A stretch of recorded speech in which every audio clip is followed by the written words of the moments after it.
In gatherings around America, Christian evangelicals meet to worship. Many are known as Christian Zionists, who interpret the Bible in a unique way.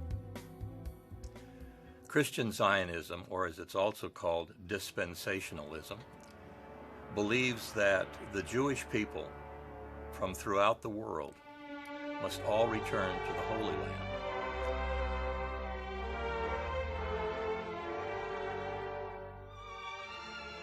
And the state of Israel must conquer all of the land between the Nile River in Egypt and the Euphrates River in Iraq.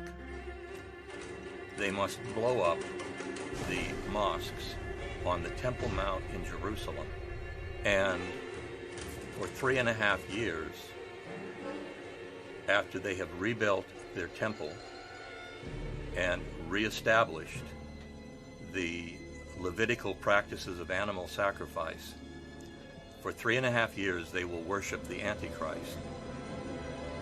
Jesus Christ will return and lead an army of hundreds of thousands and kill off all of the Jews with the exception of 144,000 who will promptly convert to Christianity.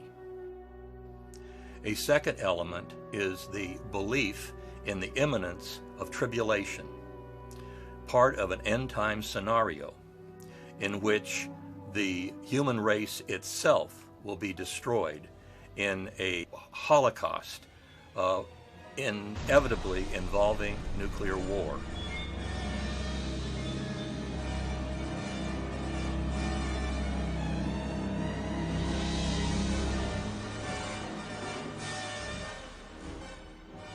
The third element in Christian Zionism is the notion of the rapture, the idea that before tribulation is in full swing, Jesus will return, not for the final time, but for a second time. He returns 3 times, according to the doctrine of the rapture.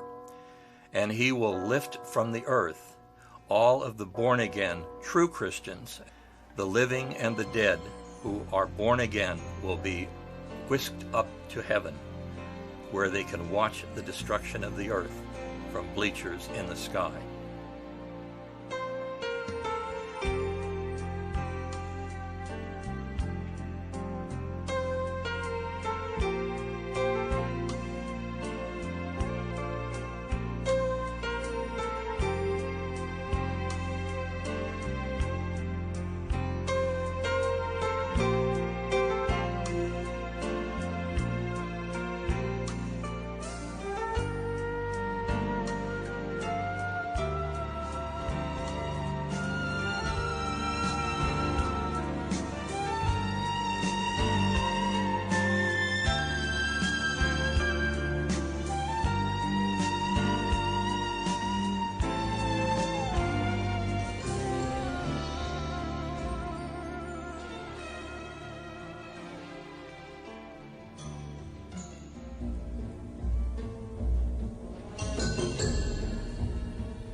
Well, there are always elements of this end-time Armageddon idea on the fringes of Christianity. You can look at it, even in New Testament times.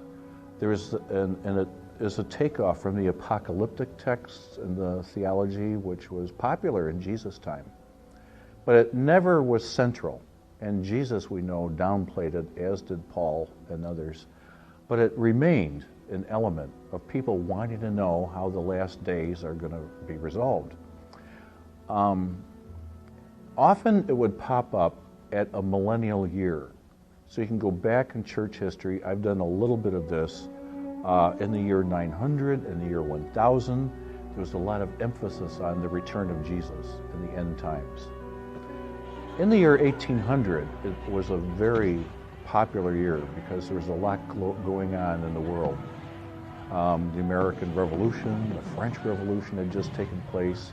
Europeans were upset, And so there's a lot of focus on the turn of the century in 1800.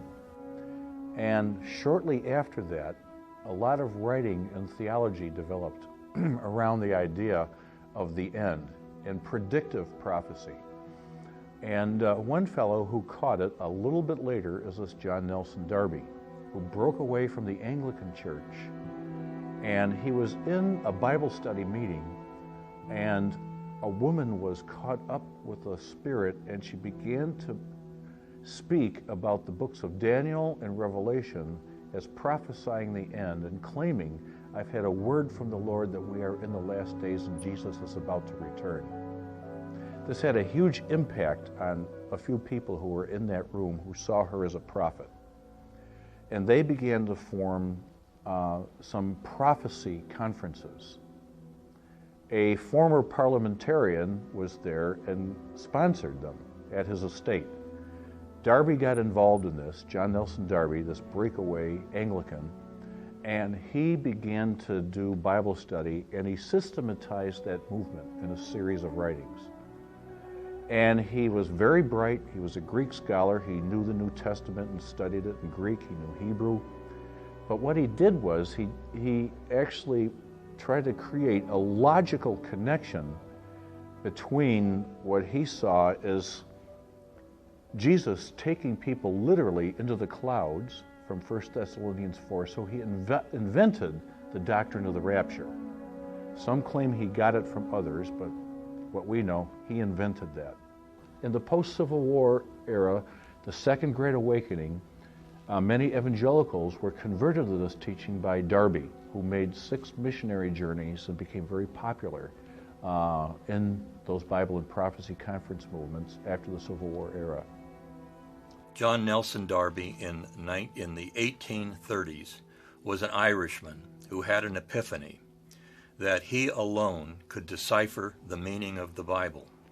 He was a literalist and he was a cherry picker, and he was able to create this hair-raising horror story involving tribulation and the punishment of mankind and Jesus as a warrior as a result of his epiphany. And he believed, as did all of the dispensationalists after him, that he alone understood the Bible, and that every other human being and all of the Christians were not only in error in terms of their understanding of the Bible, but they were also under the influence of satanic forces. So what is meant by the term dispensationalism? The essence of dispensationalism, as one might expect coming from gentlemen who hated the rest of the world and were self-appointed guardians of the truth, the basis of dispensationalism is the notion of original sin. And a dispensation is one of a series of 7 events with the same pattern, namely that God dictated to the Jewish people a certain course of action, knowing that they would violate and fail so that he could punish them. Most of these exist in Genesis. They should be familiar with everyone. Eve eating the forbidden fruit, the Jewish people and mankind being wiped out through Noah's flood, the various exiles of the Jewish people because of their sinfulness. Finally, and most important, was the rejection by the Jews of the Messiah, Jesus Christ. In each case, the Jewish people were given an assignment or a dispensation. They violated it, and they were punished. The 7th dispensation, and the final one, requires the Jews to return to Israel so that they can be exterminated, except for the 144,000 that will immediately convert to Christianity. And then he created this 2 covenant idea, that there are 2 covenants in the Bible. The covenant with the Jewish people from Genesis 12 and in other places is eternal. It's never broken. The covenant with the church comes later, after the resurrection, and ends, according to Darby, with the rapture, where the true born-again Christians are removed from history. Later in the century, Edward Irving popularized the notion of the rapture. And finally, a gentleman named Cyrus Ingersoll Schofield codified the dispensationalist ideology into a Bible called the Schofield Bible, in which he was able to use headlines, cross-references, and footnotes to inject his own interpretation of the Bible into a seamless web that is now used by dispensationalists as the inspiration for their ideology. And then C.I. Schofield created this outline which was laid over the biblical text with commentary and divided the Bible up. And this became the greatest advocacy piece, the Schofield Bible, which fundamentalists and evangelical Christians read, and that's what I grew up with. So I grew up thinking, well, this is what the Bible teaches. From the 19th century up to the latter half of the 20th century, dispensationalism continued to be a marginal doctrine among Christians. However, the partition of the Holy Land in 1948 and the subsequent establishment of the State of Israel seemed to be a validation of biblical prophecies. Then in 1967, facing the threat of destruction by Egypt, Syria, and other Arab states, Israel launched a preemptive attack which culminated in the Jewish conquest of Jerusalem and the West Bank. And this gave credence to the notion that biblical end times were imminent. It began in 1967 with the successful conquest of the State of Israel at the expense of its Arab neighbors of a territory that actually tripled the size of the State of Israel. And this was a turning point in many ways for the Muslim world, the Christian world, and the State of Israel. It gave the Israeli military the kind of prestige that made it possible for the United States and the leadership at that time to realize that Israel was a good place to invest its military dollars as a gendarme for the Middle East. It also, for the first time, mobilized the right-wing section of Israel's society to suddenly regard Jerusalem in a totally new light. Up until the 1967 conquest of Jerusalem, it was not regarded by any element of Israeli society or any of the streams of Judaism as somehow central to God's plan for the Jews, but that was all changed in 1967. In addition, it had effect on the Muslim world. The crushing defeat of the armies of Egypt, Jordan, and Syria, and to a certain extent Lebanon, was extremely demoralizing, and it gave an impetus to Muslim fundamentalism, because many Muslims said that the reason why the Jews were successful in taking over Jerusalem, including the third most holy site in Islam, was because they were more religious. And so it spurred fundamentalism, Muslim fundamentalism. In addition, it was the major motivation for the development of Christian Zionism, which up until this time had been a fringe movement within even evangelical Christianity. And it began with the publication in the late 60s of a book by a man called Hal Lindsey called The Late Great Planet Earth, in which he essentially cribbed the lecture notes of his mentor at the Dallas Theological Seminary and laid out this long dormant end-time scenario with the conquest of Israel by the Jews and the ingathering there as the central feature of the beginning of the end of the world. The success of his book and the introduction of television and mass radio and the media that became dominated in many areas by Christian broadcasters and the enormous amount of money generated, and eventually the alliance with the Zionist lobby in the United States gave the impetus to the enormous expansion of this formerly fringe ideology.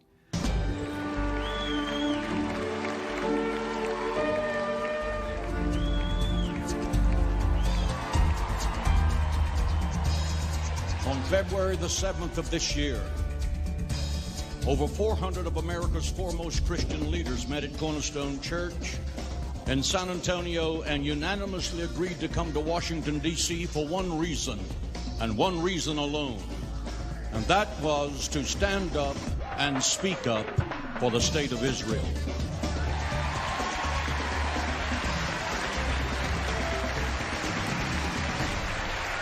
What an incredible gathering of individuals here. This is fantastic. I can't resist to say it. I will be silent no more. Our times demand it, our history compels it, our future requires it, and most of all, God is watching. 5,000 years from now, we won't remember much, but we will remember this night, and we'll still be talking about it. We'll be talking about the night that the wild branches that were grafted into the mercies of God stood up. We today stand for Israel because we stand for democracy. We will defend ourselves. We will defend our values. We will defend our democracies. And we will defend the Spirit of God, which unites us. Hagee is the self-appointed leader of an organization called Christians United for Israel, which is the most prominent Christian Zionist organization in the United States.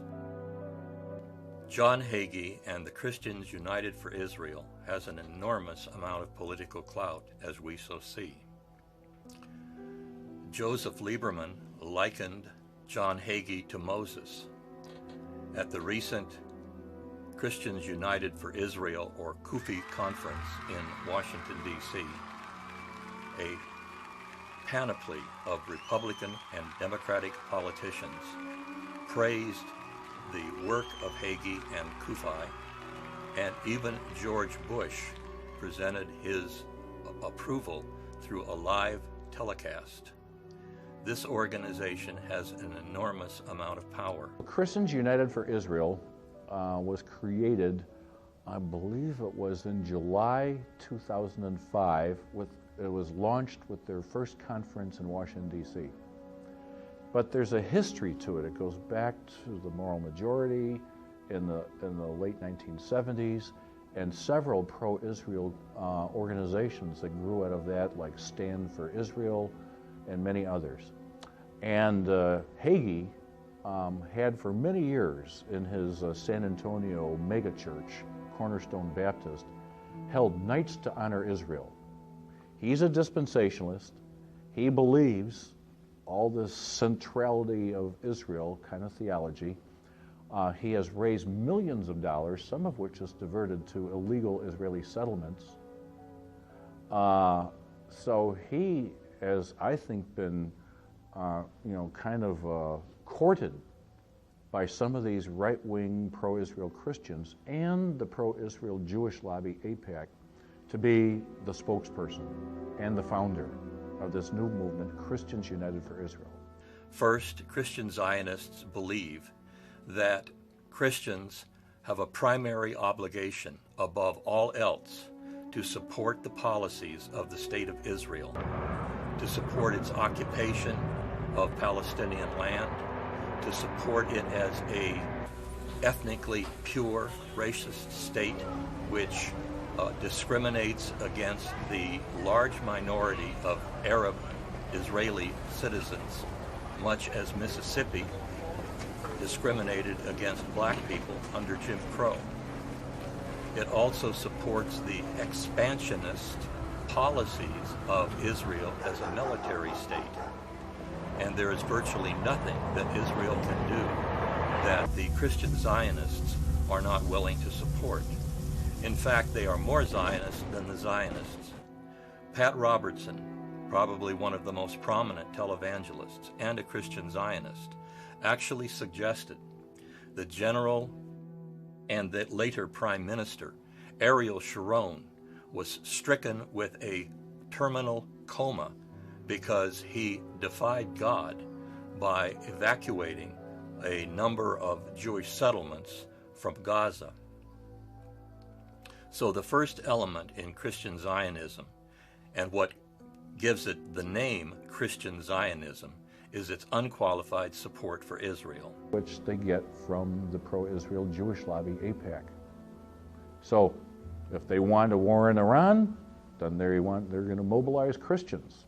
It is time for America to consider a military preemptive strike against Iran to prevent a nuclear holocaust in Israel and a nuclear attack in America. So, and they're also organizing regionally, and then they have their national convention. So it's a growing and a powerful movement. Virtually every major televangelist on Trinity Broadcasting Network or other media is a Christian Zionist and buys into this ideology. It is a billion-dollar industry. The total audience, viewer audience, reading audience of media controlled by Christian Zionists is estimated to be larger than the total readership of Time, Newsweek, the Los Angeles Times, the Washington Post, and the New York Times combined. The greatest potential of pro-Israel voters will be among fundamentalist Christians. And it's an element in America that's growing. And the Israeli lobby sees that, hey, that represents a larger number. And it's also, a natural base of automatic support for the issues we want. Now, ironically, despite the large number of people who believe in the rapture, some 39% of Americans, for instance, believe that when the Bible refers to the end of the earth occurring through fire, this means nuclear war. And some 70 million people believe in the rapture. Americans, incidentally, this is almost exclusively an American ideology, 100% made in America. They believe, despite the large number of people who believe this, you will find that very few of the rank-and-file Christians who believe in elements of dispensationalism have even heard of the term, much less understand the underlying philosophy and the methodology behind it. The idea of the rapture, I do not believe it's a biblical doctrine. Hagee preaches, but Darby took 1 Thessalonians 4 and made it into a literal historical event. So where it talks about Jesus coming into the clouds and the believers, I believe that is symbolic language, not an actual historical event.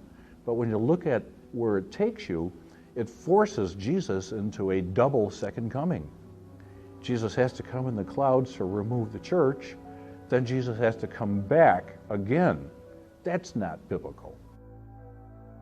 Christian fundamentalists believe that the Bible and its prophecies are in fact a playbook for the present.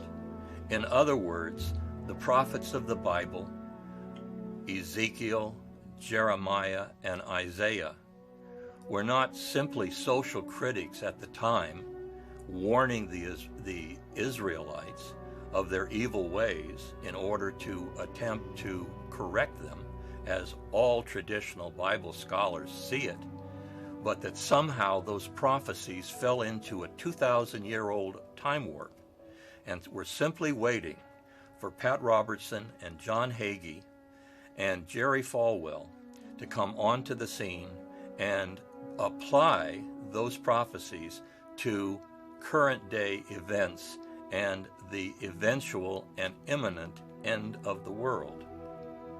So they are a force, and for me as an evangelical and for many of us, they do not represent the gospel. It's a distortion, and it really undermines, I think, a just peace in the Holy Land and they have no concern, not an ounce of compassion for Palestinian Christians who are really suffering, losing land, and being driven out.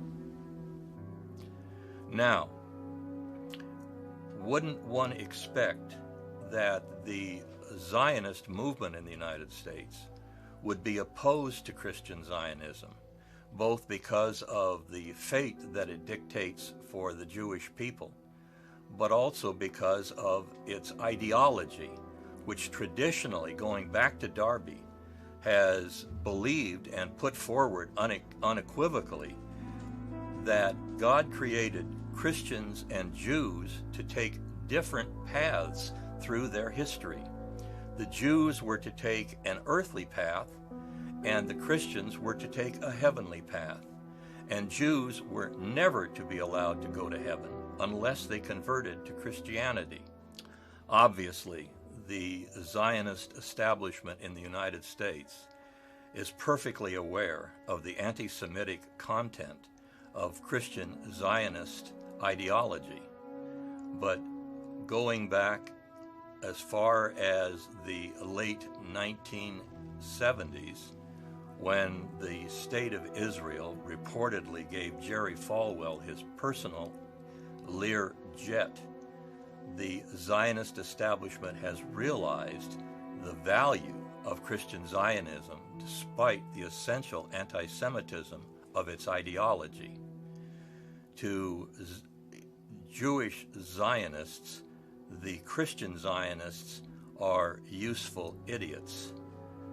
For the end-timer Christian Zionists, the Jews are sacrificial lambs.